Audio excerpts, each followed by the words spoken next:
जमा सुना एक किहड़ी चली फिरदा बकरी है ये बकरी है नहीं गां है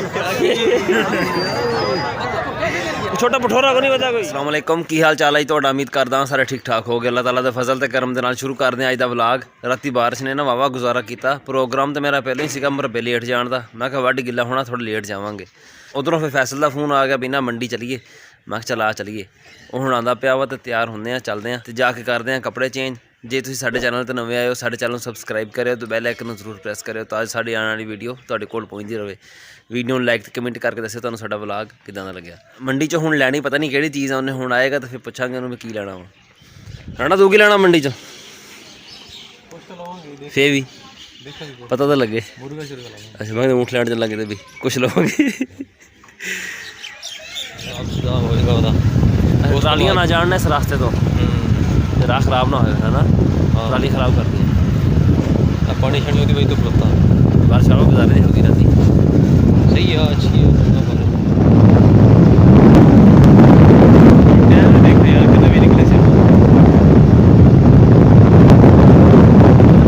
नहीं तेरा पेट्रोल सड़ा टाइम तो 60 मारना ध्यान से सही है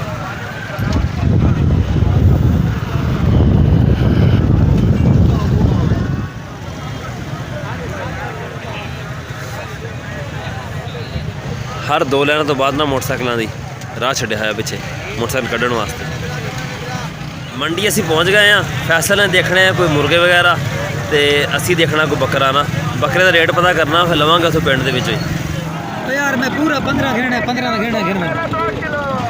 कितना वजन होती इसका वजन कितना होती वजन वजन का मसला नहीं ये किहड़ी चली फिरदा बकरी है ये बकरी है नहीं गां है छोटा पठोरा को नहीं पता कोई किथे मुर्गे किन्ने किन्ने दे है 4000 चढ़े 4000 4 जी ये वजन के साथ उड़ने पे हो तोड़ के देंगे हैं कितने किलो है किस तरह किलो 600 किलो जिंदा है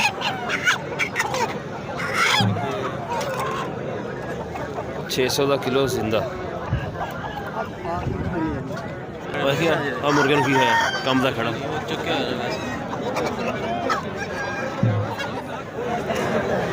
विशाल लभूगी सही अज तेन हूँ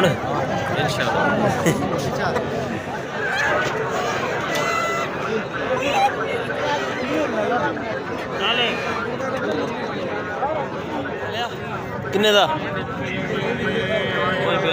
है 500 अच्छा की पाइया पाइया तो वजन है सारा एक रखनी है उधर है हाँ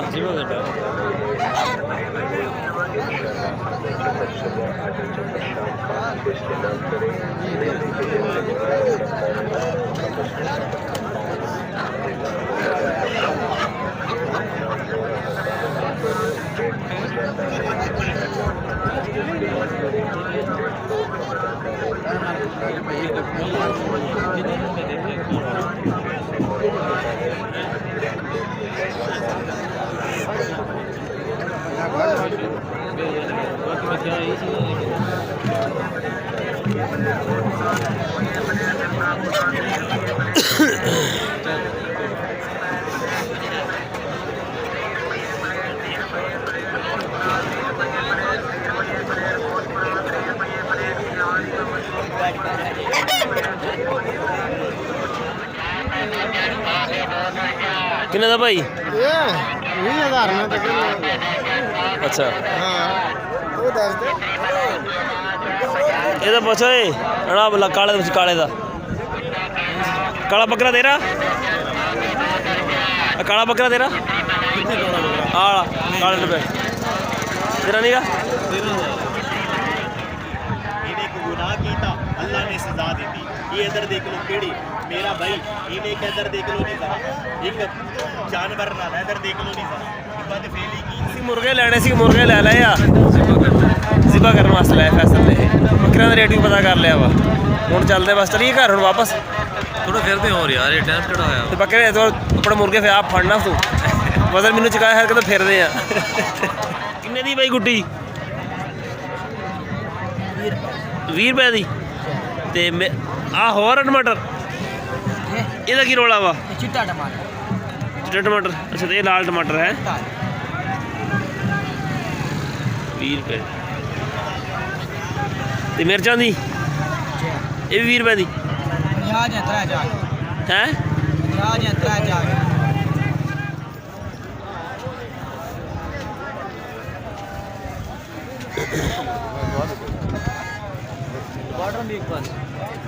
दो टमाटर की दे दे एक तू ले लेना टमाटर की दो टमाटर की एक मिर्चा की दो मिर्चा कर दी दो टमाटर 100 रुपए नहीं यार इन्हें लेने है एक मिर्च कर दे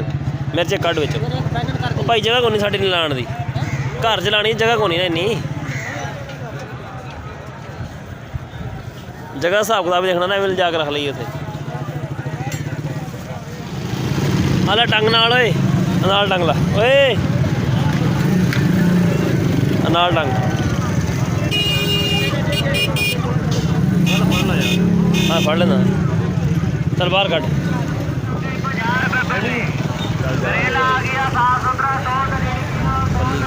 पाले साढ़े अपनी हैगी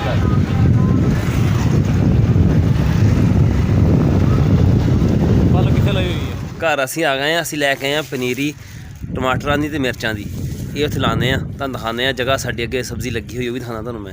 ਉਸ ਤੋਂ ਬਾਅਦ ਜਾਣਾ ਮੁਰੱਬੇ ਵੀ ਸ਼ਾਇਦ ਸਾਡਾ ਅੱਜ ਨਾ ਦੀਮੀ ਨਾਲ ਰੋਲਾ ਬਣ ਜਾਵੇ ਪੱਠਿਆਂ ਦਾ ਤੁਹਾਨੂੰ ਜਾ ਕੇ ਦਿਖਾਵਾਂਗੇ ਕੀ ਗੱਲ ਹੁੰਦੀ ਉੱਥੇ ਆਹ ਲਾਈ ਹੋਈ ਪਹਿਲਾਂ ਸਬਜ਼ੀ ਥੋੜ੍ਹੀ ਜਿਹੀ ਅਸੀਂ ਧਨੀਆ ਪਾਲਕ ਗਾਜਰਾਂ ਮੂਲੀਆਂ ਉਹ ਪਰੇ ਪੱਠੇ ਖੜੇ ਥੋੜ੍ਹੇ ਜਿਹੇ ਇੱਧਰ ਵੀ ਲਾਏ ਪੱਠਿਆਂ ਨਾਲ ਨਾ ਇਹ ਅਗਲੇ ਸਾਲ ਤੱਕ ਨਾ ਬਾੜ ਤਿਆਰ ਹੋ ਜਾਏਗੀ ਨਾਲ ਤੋੜ ਮੁਰਗੀਆਂ ਭੱਜ ਕੇ ਆਉਂਦੀਆਂ ਸਬਜ਼ੀ ਵਿੱਚ ਨਹੀਂ ਤਾਂ ਅੱਗੇ ਮੈਂ ਪੱਠੇ ਦੇ ਕੇ ਯਾਰ ਪਛਤਾਣ ਡਿਆ ਵਾਂ असा तन चाह दे के पहचान ਹਾਂ ਕੀ ਰੌਲਾ ਪਾਇਆ ਦੀਵੀਂ ਪੱਠਿਆਂ ਦਾ ਤੂੰ ਯਾਰ कुछ भी नहीं ਕੁਛ ਨਹੀਂ ਲੋੜ ਯਾਦ ਰੱਖੀ दूंगर दे के जान छूट जाएगी साड़ी जिन्होंने पट्टे चाचे- खाते तेरे ਚੱਜ ਵੀ ਬੇਗੋਲ ਫੈਸਲਾ ਕਰਾ ਲੈਂਦੇ ਆ ਕਿਉਂ ਸ਼ਫ ਹੋਏ मेरा तो ख्याल है डंगर भी ले जा ਹਾਂ साड़ी जान छड़ ਯਾਰ ਪੱਠੇ ਦਾ 11 ਦੇ ਦੇ ਤੂੰ ਡੰਗਰ ਕੀ ਕਰਦਾ डंगर ले जा ना क्यारा भी ले जा डंगर भी ले जा पालदा रही ਜਿਸ ਹਿਸਾਬ ਨਾਲ ਦੀਮੀ ਕਹਿੰਦਾ ਨਾ ਉਸ ਹਿਸਾਬ ਨਾਲ ਤੇ ਪੱਠੇ ਸਾਡੇ ਪੂਰੇ ਹੋ ਗਏ ਹੋਏ ਆ ਦੀਮੀ ਨੂੰ ਆਵਾਜ਼ ਮਾਰ ਕੇ ਦੱਸਦਾ ਵੀ ਪੱਠੇ ਤੇ ਭਾਈ ਹਜੇ ਮੈਂ ਹੋਰ ਵੜਨੇ ਮੇਰੇ ਪੱਠੇ ਹਜੇ ਤਿਆਰ ਹੀ ਕੋਈ ਨਹੀਂ ਹੋਏ ਹੈਗੇ ਓਏ ਉਹ ਤੇਰੇ ਹਿਸਾਬ ਨਾਲ ਪੱਠੇ ਪੂਰੇ ਹੋ ਗਏ ਤਾਂ ਆਪਣਾ ਤਾਂ ਮੈਂ 4 ਦਿਨ ਹਜੇ ਹੋਰ ਵੱਢੂੰਗਾ ਮੈਂ ਵੱਢੂੰਗਾ ਯਾਰ ਮੇਰੇ ਪੱਠੇ ਹੈ ਨਹੀਂ ਗੇ ਹਜੇ ਮੈਂ ਤੂੰ ਜੋ ਮਰਜ਼ੀ ਕਹੀ ਜਾ ਹੁਣ ਕੋਈ ਗੱਲ ਨਹੀਂ ਭਾਈ ਮੈਂ 4 ਦਿਨ ਪੱਠੇ ਵੱਢਣੇ ਆ ਸ਼ਾਮੀ ਮੈਂ ਮਰਬਿਓਂ ਵਾਪਸ ਆਇਆ ਨਾ ਤੇ ਸਿਰ 'ਚ ਨਾ ਹਲਕਾ ਦਰਦ ਸੀਗਾ ਦਰਦ ਨਾ ਹੌਲੀ ਤੇਜ਼ ਹੋਈ ਗਿਆ ਫਿਰ ਮੈਂ ਗੋਲੀ ਖਾਧੀ ਗੋਲੀ ਖਾ ਕੇ ਸੌਂ ਗਿਆ ਕੋਈ ਨਾ ਠੀਕ ਹੋਇਆ ਫਿਰ ਤੇ ਹੁਣ ਉੱਠਿਆ ਰੋਟੀ ਖਾਧੀ ਆ ਤੇ ਵਾਕ ਕਰਕੇ ਆਇਆ ਹਲਕੀ ਫੁਲਕੀ ਮੈਂ ਕਿਹਾ ਤਬੀਅਤ ਜਿਹੜੀ ਨਾ ਸੈੱਟ ਹੋਵੇ ਤੇ ਮੈਨੂੰ ਤਾਂ ਲੱਗਦਾ ਵੀ ਮੇਦੇ ਦਾ ਕੋਈ ਪ੍ਰੋਬਲਮ ਆ ਕਿਉਂਕਿ ਮੂੰਹ ਦਾ ਜ਼ਾਇਕਾ ਜਿਹੜਾ ਨਾ ਥੋੜ੍ਹਾ ਚੇਂਜ ਹੋਇਆ ਇਹ ਸੀ ਸਾਡਾ ਅੱਜ ਦਾ ਵਲੌਗ ਤੁਹਾਨੂੰ ਕਿੱਦਾਂ ਦਾ ਲੱਗਿਆ ਕਮੈਂਟ ਵਿੱਚ ਜ਼ਰੂਰ ਦੱਸਿਓ ਦੁਆਵਾਂ ਯਾਦ ਰੱਖਿਓ ਅੱਲਾ ਹਾਫਿਜ਼